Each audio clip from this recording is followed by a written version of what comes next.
E agora a gente vai dar continuidade aqui aos direitos sociais, que são os direitos de segunda geração.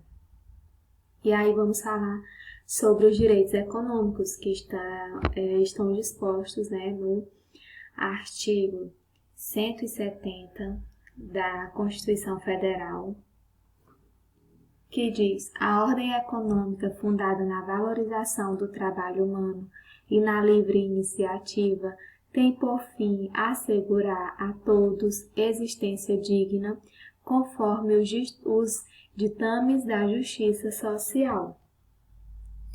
Então, para isso, deve respeitar os princípios de livre concorrência, a função social da propriedade, a propriedade privada, a defesa do consumidor, a redução das desigualdades regionais e sociais, a busca do pleno emprego, entre outros, E o mesmo artigo 170 da Constituição ainda determina que é assegurado a todos o livre exercício de qualquer atividade econômica, independente de autorização de órgãos públicos, salvo nos casos que são previstos em lei.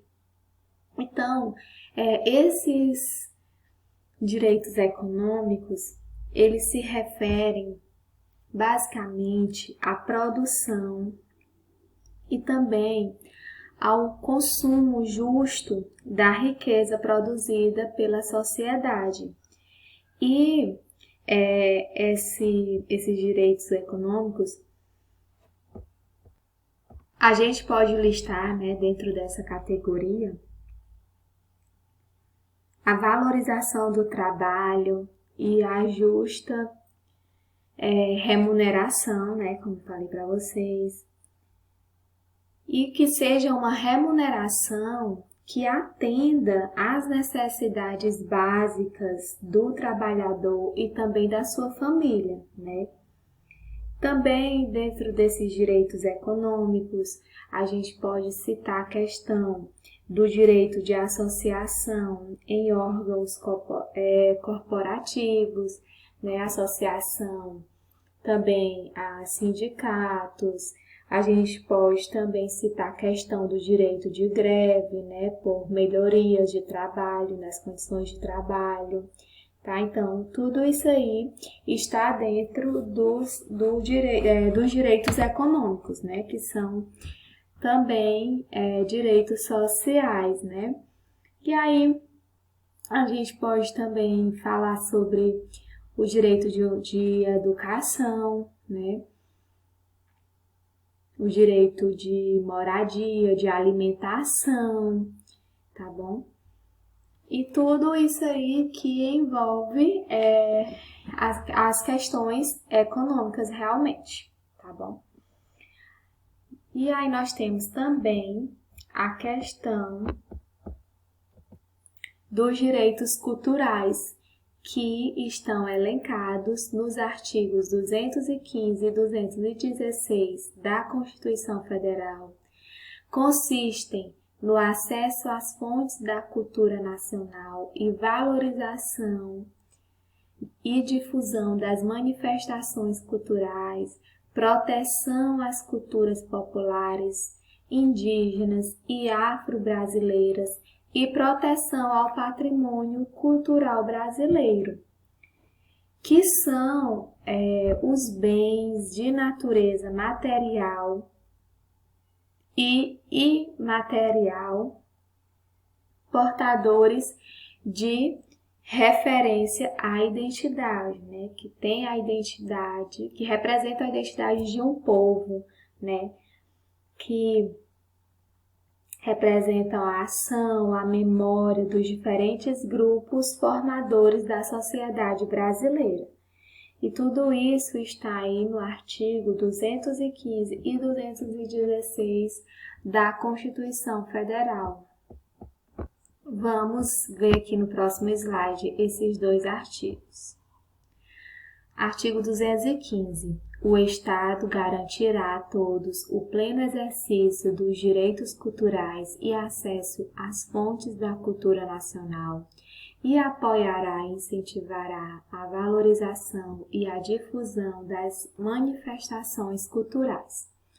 No artigo 216, a gente vê que diz: constituem patrimônio cultural brasileiro os bens de natureza material e imaterial, tomados individualmente ou em conjunto, portadores de referência à identidade, à ação, à memória dos direitos dos diferentes grupos formadores da sociedade brasileira. E aí a gente pode perceber que esses direitos culturais, eles estão dispostos na Constituição Federal, e esse direito à cultura é uma forma de manter garantias ao pleno exercício de atividades e movimentos que expressam a diversidade cultural. Então, é essencial, esse direito cultural, direito à cultura, é essencial à sociedade, Por quê? Porque vai garantir justamente a questão do direito à diversidade, Porque engloba tanto as artes, a memória coletiva, o fluxo de saberes, o conhecimento, tanto adquirido no passado, quanto o conhecimento presente, Então, o Estado ele fica obrigado a proteger as manifestações culturais populares, as manifestações indígenas, as manifestações afro-brasileiras e todos os outros grupos que são participantes do processo de civilização nacional. E isso tem também na Constituição Federal, Então, o direito à cultura é uma garantia ao direito à proteção da diversidade, certo? E tudo isso faz parte dos direitos humanos. Vamos agora ver os direitos humanos de terceira geração. Nós já falamos dos direitos humanos de primeira geração, que são os direitos individuais. Acabamos de falar dos direitos humanos de segunda geração, que são os direitos sociais, econômicos e culturais, Que engloba também a diversidade. E a gente vai falar agora a questão dos direitos humanos de terceira geração, que são os direitos humanos transindividuais, Vamos agora ver os direitos humanos de terceira geração.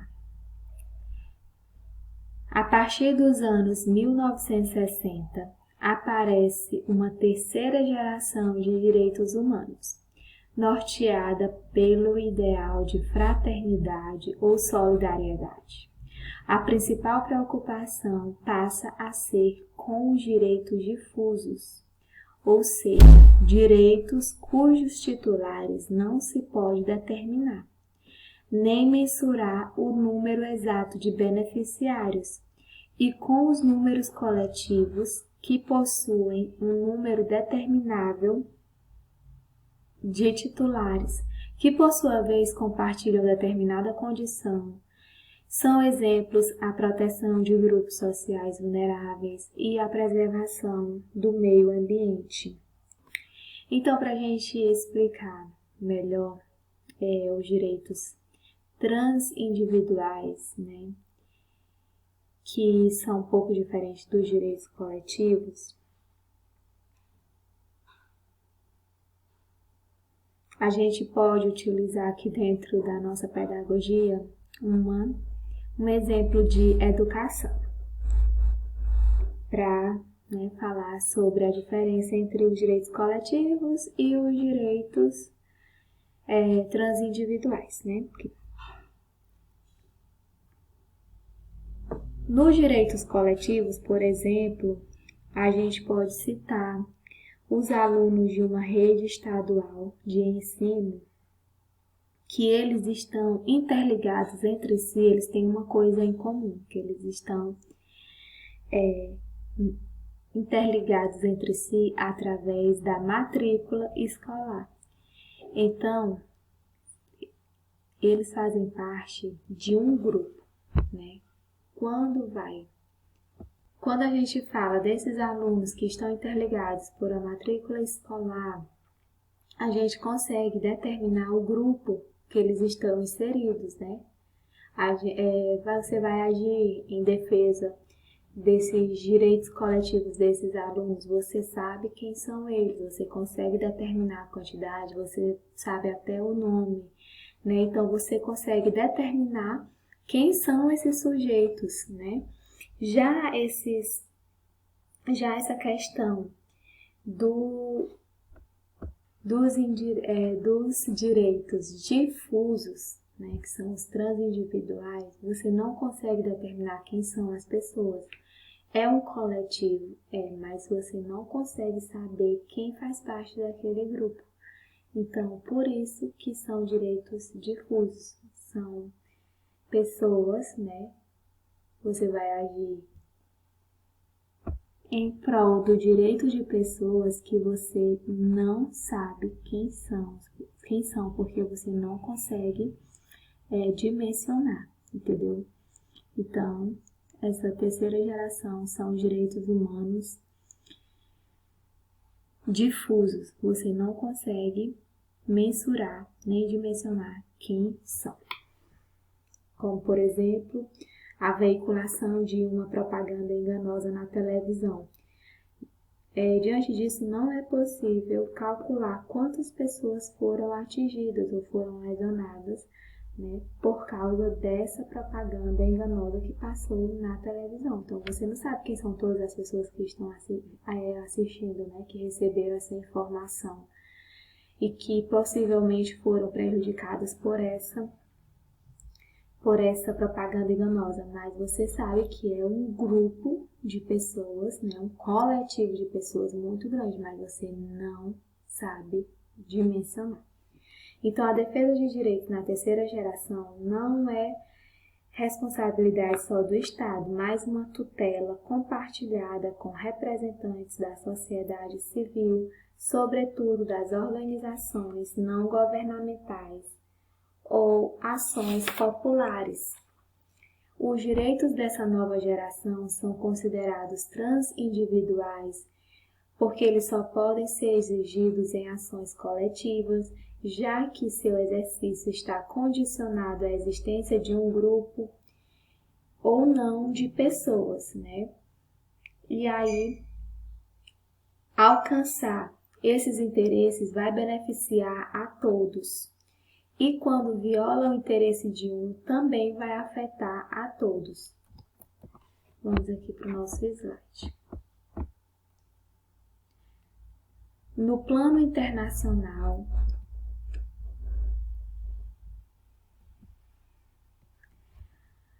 são exemplos de direitos da terceira geração, o direito ao desenvolvimento, o direito à paz, o direito de comunicação, o direito de autodeterminação dos povos, o direito à defesa de ameaça, de purificação racial e genocídio, o direito à proteção contra as manifestações de discriminação racial, o direito à proteção em tempos de guerra ou a qualquer momento, outro conflito armado.